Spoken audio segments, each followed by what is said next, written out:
What's up, everybody? Your boy Pat back again with another edition of Second Take, where I talk tech and I speak sports.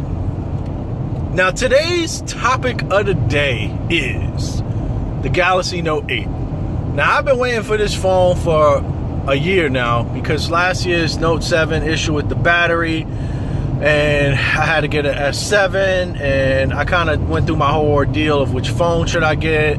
I went back and forth. I went with an LG, a Pixel, a Motorola, the S7. Every phone that you could think of, except an iPhone. I'm not a fan.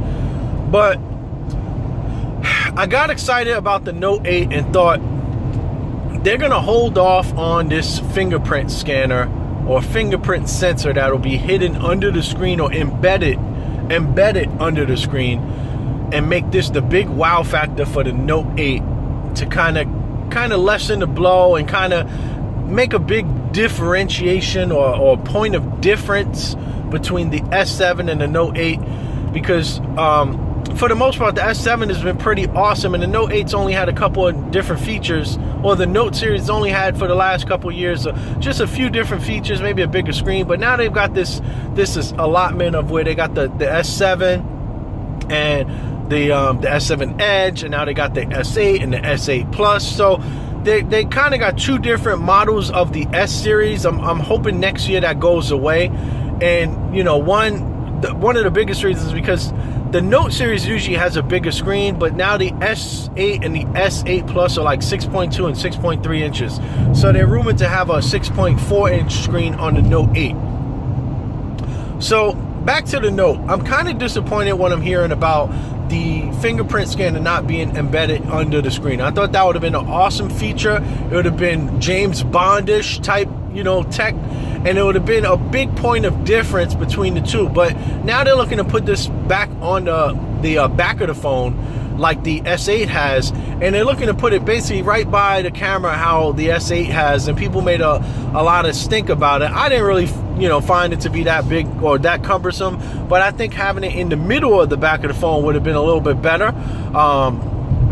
But to not have it under the screen is really going to be it's going to be a downer for me, especially when you got the iPhone thinking about doing it. But they're also saying that it's a hit or miss. It's not. I don't think the technology is ready.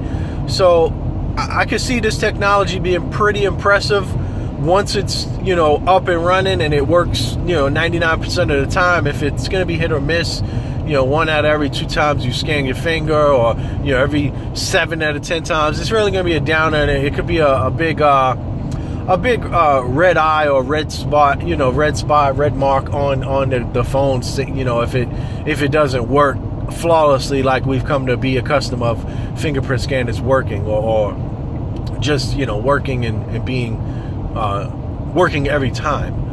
So that's a big downer.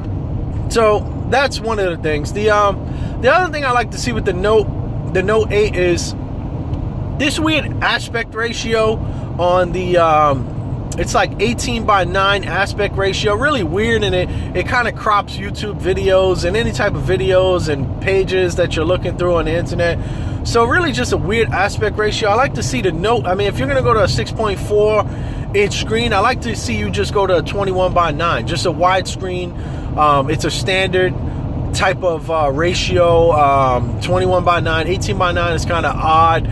Reminds me of Apple when they do this odd stuff like 750p screens, just weird. Like, be standard, man. Be 4:3, 16:9, or 21:9, man. Pick one. So the Note series for the longest has been 16:9 screen aspect ratio, and I like to see a 21:9. If you're gonna get these super tall phones, at least make it widescreen, and then you could see some cool widescreen movies on it. That'd be pretty awesome. But that's kind of like my thoughts about the Note 8 coming up. It's got some really cool features. I'm not really going to go into all the cool features that they got coming out. I want to kind of see as we get maybe into say mid-August, because they're saying September it's going to drop. So mid-August, that'd probably be a time I really go into a lot of details. One quick caveat, they're making a smaller battery apparently.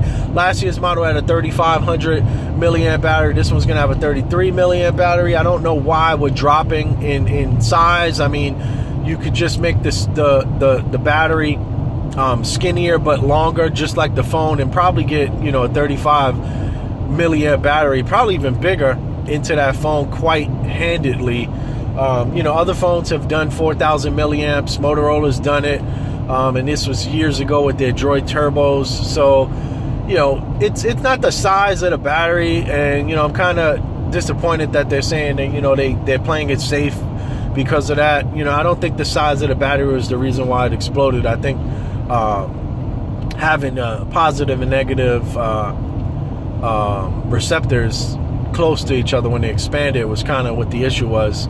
You know, they touched and then, you know, you caught fire or exploded. So that's kind of my quick thoughts on the Note 8, man. I'm gonna get back to you guys in about a month or so and talk more about the Note 8, and if anything in the meanwhile comes up where I feel like it's worthy of me making a video or a quick note on, I will do it. Thanks, guys. Thanks for watching. It's your boy Pat. Peace. Catch you in the next one.